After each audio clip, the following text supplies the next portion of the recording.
Olá e bem-vindos. Hoje vamos mergulhar numa ideia fascinante e até um pouco radical da filosofia antiga. E se o verdadeiro objetivo de um argumento não fosse provar que temos razão, mas sim encontrar paz de espírito? Vamos explorar as ferramentas criadas para isso mesmo, os modos pirrónicos.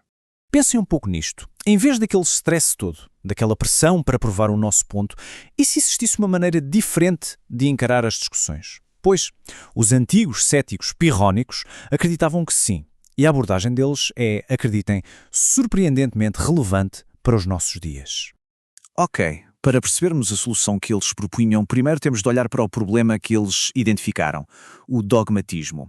E não, isto não é só uma palavra complicada de filosofia. Eles viam o dogmatismo como a raiz de muito do nosso stress mental. Basicamente, dogmatismo é aquele apego rígido às nossas crenças, sabe? É tratar uma opinião como se fosse uma verdade absoluta e inquestionável. Para os pirrónicos isto não era um sinal de força, era mais como carregar um peso desnecessário que nos causa ansiedade e conflito com os outros.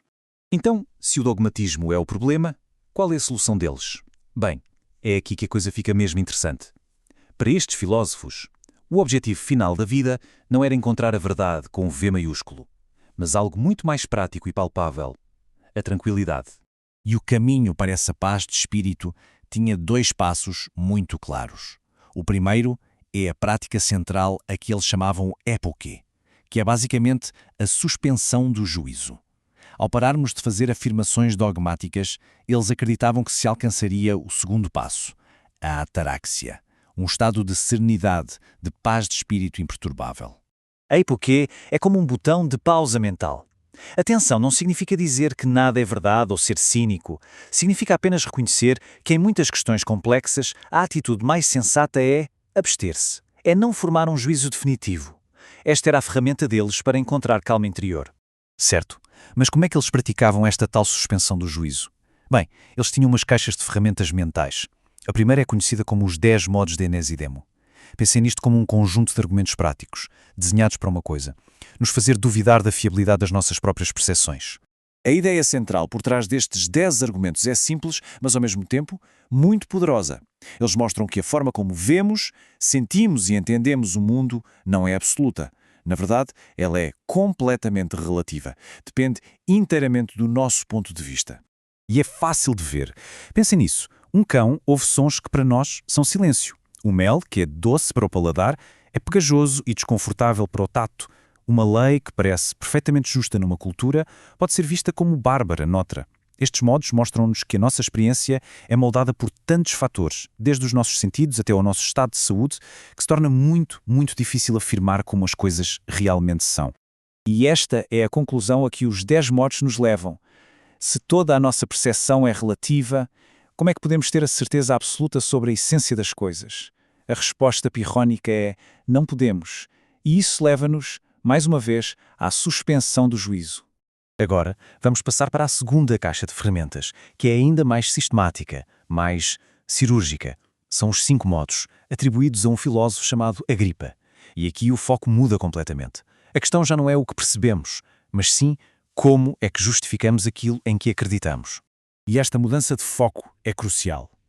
Se os 10 modos de Antecedemo questionavam os nossos sentidos, os 5 modos de Agripa atacam a própria estrutura lógica de qualquer argumento. É aqui que o ceticismo se torna uma ferramenta de uma precisão incrível. A melhor maneira de visualizar estes 5 modos é como um sistema quase como um labirinto lógico, desenhado de tal forma que nenhuma afirmação dogmática consegue escapar. Vamos ver como é que ele funciona. Então imaginem que alguém faz uma afirmação e a apresenta como uma verdade absoluta. O cético pirrónico, usando estas ferramentas, não iria discutir o conteúdo dessa crença. Em vez disso, faria uma pergunta muito simples sobre a sua justificação. E a pergunta é esta: essa afirmação está baseada em alguma prova? A partir daqui, seja qual for a resposta, ela vai cair inevitavelmente num de 3 becos sem saída lógicos. Opção 1, a pessoa diz: sim, claro que tenho uma prova. Mas aí cai na primeira armadilha: a regressão infinita. Porque essa prova precisa de outra prova para a suportar, e essa outra prova precisa de mais uma, e por aí fora, para sempre. Nunca chegamos a um fundamento sólido. A fuga mais comum para este problema é, claro, simplesmente parar. A pessoa diz: bem, este é o meu ponto de partida, eu assumo isto como verdade e ponto final. Mas o sistema cético também tem uma resposta para isso. E essa é a segunda armadilha, A suposição arbitrária. Se a base de todo o argumento é só uma afirmação que não foi provada, então ela não passa de uma hipótese. E se é só uma hipótese, qualquer um pode simplesmente propor a hipótese contrária com exatamente a mesma validade. Mas ainda há uma terceira armadilha lógica, muito comum em discussões. Acontece quando as coisas começam a andar um pouco em círculos. É o famoso raciocínio circular. É quando a afirmação A é usada para provar a prova B, mas a prova B é usada para provar a afirmação A. Na verdade, nada foi provado.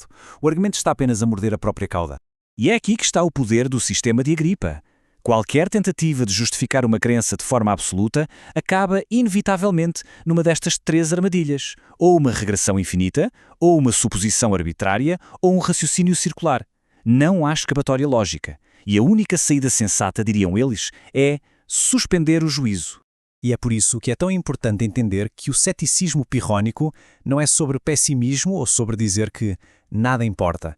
Pelo contrário, é na sua essência uma prática terapêutica.